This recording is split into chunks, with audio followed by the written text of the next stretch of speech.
সুপ্রিয় দর্শক আসসালামু আলাইকুম। আরজুস কিচেন 90 চ্যানেলে সকলকে স্বাগত জানিয়ে আজকের পর্বটি শুরু করছি। আজকে তৈরি করব লইট্টা শুটকি দিয়ে গাটি কচু আর কাঁঠালের বিচি দুর্দান্ত একটি রেসিপি। আপনারা যদি না খেয়ে থাকেন তবে এভাবে ট্রাই করে দেখুন, খুবই ভালো লাগে এই রেসিপিটি। এখানে নিয়েছি লইট্টা শুটকি আর শুটকিগুলোকে ভালোভাবে আমি সাইজ করে কেটে নিচ্ছি। লইট্টা শুটকির রেসিপিটা আমরা অনেকভাবে খেয়েছি, কিন্তু গাটি কচু আর কাঁঠালের বিচি দিয়ে এই রেসিপিটা এতটাই সুস্বাদু হয়, যাকে খাওয়াবেন বারবার রিকোয়েস্ট করবে এই রেসিপির জন্য। এতটাই মজাদার এই রেসিপিটি। এই ভিডিওটি দেখতে দেখতে যারা একটা লাইক দিতে ভুলে গেছেন, অবশ্যই একটা লাইক দিয়ে পুরো ভিডিওটি স্টার্ট করা অনুরোধ রইল। ভিডিওটি স্কিপ করবেন না, তাহলে মূল্যবান জিনিসগুলো আপনারা মিস করে যাবেন। লইট্টা শুটকিগুলোকে আমি সুন্দরভাবে স্লাইস করে কেটে নিয়েছি, আর এখানে গরম পানি দিয়ে আমি একটু সামান্য ভিজিয়ে রাখবো, যাতে এর ভেতরের ময়লাগুলো বের হয়ে যায়।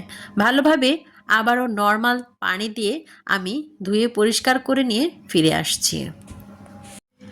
চুলায় একটা ফ্রাই প্যান বসিয়ে দিলাম, আর ফ্রাই প্যানে সামান্য পরিমাণ তেল দিয়েছি, আর তেলটাতে একটু গরম করে নিয়ে এরপরে আমি লইট্টা শুটকিগুলো দিয়ে দেব, আর এরপরে সামান্য লবণ লইট্টা শুটকির সঙ্গে দিয়ে দিচ্ছি, তাহলে এর টেস্টটা ভালো আসে। ভালোভাবে একটু ভেজে নিতে হবে। যারা শুটকি খেতে পারেন না, গন্ধ লাগে কিংবা শুটকি পছন্দ করেন না, তারাও কিন্তু চেটেপুটে খেয়ে নেবে এই লইট্টা শুটকি রেসিপিটা। যাকেই খাওয়াবেন সেই কিন্তু অনেকটাই প্রশংসা করবে। কড়াইয়ে আমি লইট্টা শুটকিগুলো পরিষ্কার করে ধুয়ে নিয়েছি, এরপরে আমি এগুলোকে ভেজে নিচ্ছি। সামান্য লবণ দিয়ে কিন্তু আমি এগুলোকে ভেজে নেব। খেতে কিন্তু দুর্দান্ত লাগে এই রেসিপিটি। কিছুক্ষণ নেড়েচেড়ে ভেজে নিয়ে আমি এগুলোকে উঠিয়ে নেব। নতুন বন্ধুরা যারা অলরেডি আমার চ্যানেলে চলে এসেছেন, অবশ্যই চ্যানেলটি সাবস্ক্রাইব করে দিয়ে পাশে থাকা বেল বাটনটি অন করে রাখবেন, তাহলে আমার নিত্য নতুন ইউনিক রেসিপিগুলো পৌঁছে যাবে সবার আগে আপনাদের কাছে, আর সময় সুযোগ বুঝে আপনারা দেখে নিতে পারবেন। আর যদি ফেসবুক পেজ থেকে দেখেন, অবশ্যই পেজটি ফলো দেওয়ার অনুরোধ রইল। ফেসবুক পেজ থেকেও আপনারা এই ভিডিওটি দেখতে পারবেন। সমস্ত মাছগুলো আমি উঠিয়ে নিলাম। এরপরে আমি আরও পরিমাণ তেল দিয়ে দিচ্ছি। এরপরে 1 কাপ পরিমাণ দিয়ে দিচ্ছি পেঁয়াজ কুচি। পেঁয়াজটা ভালোভাবে ভেজে নেব, একটু পোড়া পোড়া করে ভেজে নেব। ভালোভাবে নেড়েচেড়ে আমি পেঁয়াজগুলোকে ভেজে নিচ্ছি, আর সামান্য একটু আমি এই পেঁয়াজের ওপরে লবণ ছিটিয়ে দিয়েছি। দেওয়ার পরে ভালোভাবে নেড়েচেড়ে আমি কুক করে নিচ্ছি। এরপরে আমি দিয়ে দিচ্ছি গাটি কচু। আমি আগে থেকেই পরিষ্কার করে রেখেছিলাম গাটি কচু, সেই গাটি কচুগুলো আমি এখানে ভেজে নেব, পেঁয়াজের সঙ্গে কিন্তু ভেজে নেব। এরপরে দিয়ে দেব কাঁঠালের বিচি। অফ ক্যামেরায় আমি অনেক সুন্দরভাবে পরিষ্কার করে নিয়েছি কাঁঠালের বিচিগুলো।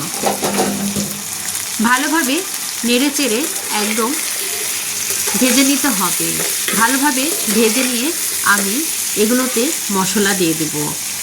রেগুলার মশলা যেগুলো আমরা খাই সেগুলোই আমি এখানে ইউজ করব। এখানে দিয়ে দিচ্ছি স্বাদ মতো লবণ। লবণ দিয়ে আবারও ভালোভাবে নেড়েচেড়ে আমি ভেজে নিচ্ছি। ভেজে নিলে কিন্তু খেতে খুবই ভালো লাগে। গাটি কচু আর কাঁঠালের বিচি ভেজে নেব ভালো করে। ভেজে নেওয়ার পরে আমি এখানে রেগুলার মশলা অ্যাড করব। এভাবে রান্না করে দেখুন, খুবই মজাদার লাগে এই রেসিপিটি। এখানে দিয়ে দিচ্ছি আমি আদা রসুন বাটা, আর এখানে দিচ্ছি শুকনা মরিচের গুঁড়া। এখানে 2 চামচ পরিমাপ শুকনা মরিচের গুঁড়ো দিয়েছি। আপনারা যে যার মতো ঝাল পছন্দ করেন সেরকমটা দিতে পারেন। এখানে স্বাদ মতো লবণ দিলাম। আগে থেকে একটু লবণ দিয়েছিলাম, এর জন্য একটু কম দিয়েছি। এরপরে দিয়ে দিচ্ছি দুটো তেজপাতা ফালি করে।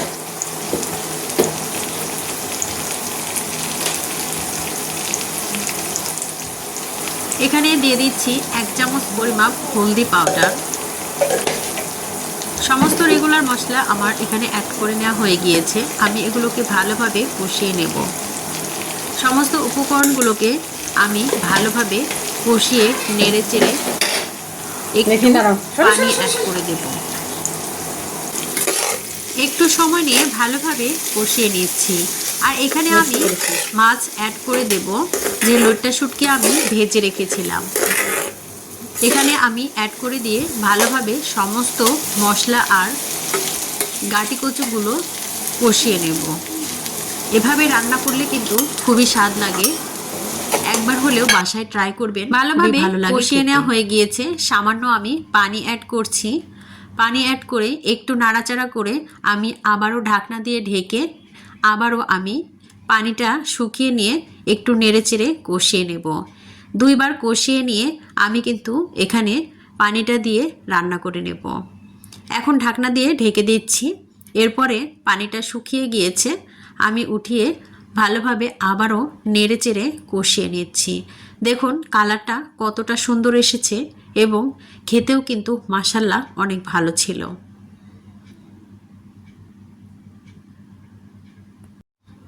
খানিকক্ষণ এভাবে নাড়াচাড়া করে কষিয়ে নিয়ে আমি এখানে আবারও পানি অ্যাড করে দিচ্ছি। এরপরে কিন্তু আমি আর পানি অ্যাড করব না। পানিটা শুকিয়ে নিলেই আমার রেসিপিটি রান্না হয়ে যাবে। এতটাই সুস্বাদু লাগে খেতে, খুবই ভালো ছিল এই রেসিপিটি। আমি তো কল্পনাই করিনি যে এভাবে রান্না করলে এতটা ভালো লাগবে। আমি পানি দিয়ে এবারে নাড়াচাড়া করে ঢাকনা দিয়ে ঢেকে কুক করে নেব। এরপরে ফিরে আসছি, লাস্ট ফিনিশিংটা দেখিয়ে দেব কতটা লোভনীয় হয়েছে। এখানে আমি কুক করে নিয়েছি আর পানিটা অনেকটাই শুকিয়ে গিয়েছে। দেখুন কতটা সুন্দর একটা কালার চলে এসেছে। খেতে কিন্তু মাশাআল্লাহ অনেক ভালো ছিল। একটু নাড়াচাড়া করে নিয়ে আমি এগুলোকে সার্ভ করে নিচ্ছি সার্ভিং ডিশে। এখানে একটা পাত্র নিয়েছি আর এখানে আমি সম্পূর্ণগুলো ঢেলে নিচ্ছি।